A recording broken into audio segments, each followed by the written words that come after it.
If 2025 was the year climate policy turned more realist, then 2026 is the year that realism collides head-on with geopolitics. Because when energy security is at stake, targets bend, timelines stretch, and national interest moves to the front of the queue. And that tension between climate ambition and strategic reality is going to define what happens next.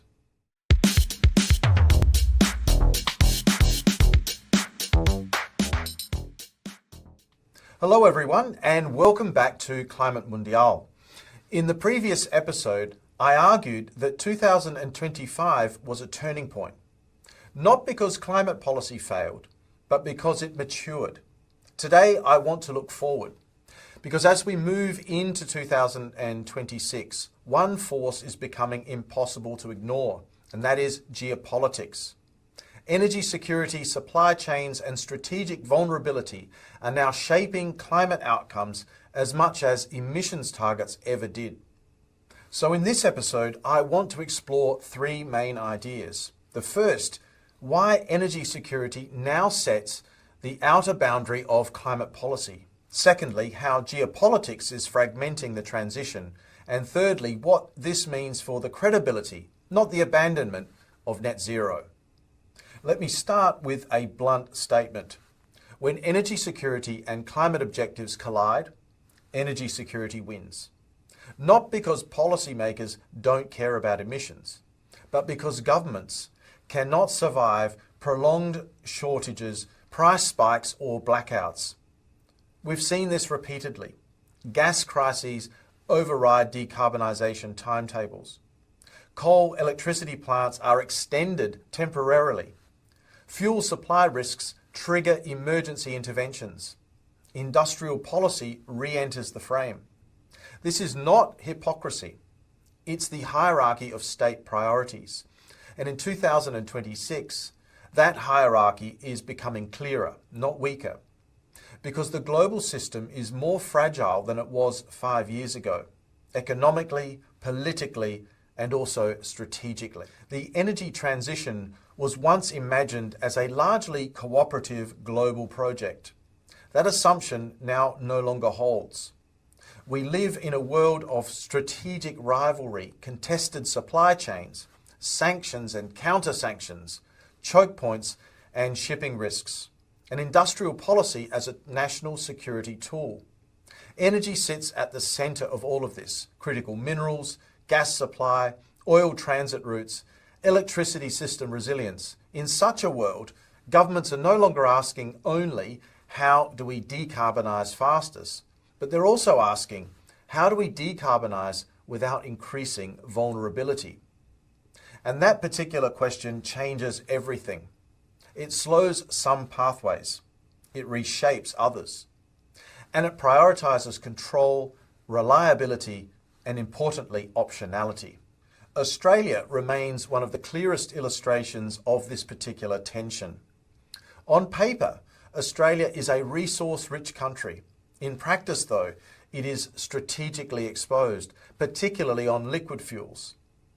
As I've discussed extensively on this channel, Australia's dependence on imported refined fuels, combined with its limited domestic refining capacity, creates a vulnerability that no emissions target can wish away.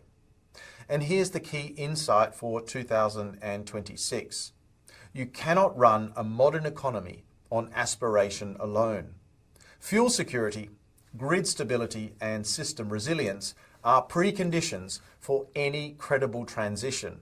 This is why we are seeing renewed interest in fuel stock holdings, quiet acceptance of transitional fossil fuel infrastructure, and growing attention to firming up capacity, and a more cautious approach to shutdown timelines. None of this means climate policy is being abandoned. It means it is being subordinated at key moments to strategic reality. So what does all this mean for net zero? Well, it means that net zero is evolving from a promise into a constraint-aware pathway. Targets still matter, signals still matter, but sequencing matters even more. In a geopolitically volatile world, transitions must be paced. Redundancy is valued, not mocked. Domestic capability regains importance, and least cost is reinterpreted through a security lens.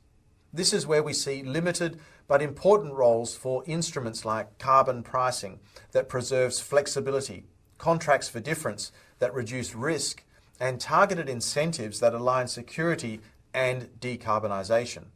Not ideology, not symbolism. These are tools that function under stress. As we move into 2026, I expect three trends to dominate. First of all, energy security will increasingly set the pace of decarbonisation and not the other way around. Secondly, climate pathways will diverge more sharply between regions, reflecting national circumstances rather than global templates. And thirdly, policy credibility will depend less on ambition and more on whether the systems actually stay reliable, affordable, and politically durable. This is not the end of climate ambition. It is the end of climate policy that is divorced from power, from trade, and security. So if the last episode was about realism arriving, this episode is about realism finally being tested by geopolitics, by insecurity, by a more fragmented world. And the lesson is clear. The energy transition will succeed not by ignoring strategic reality, but actually by integrating it.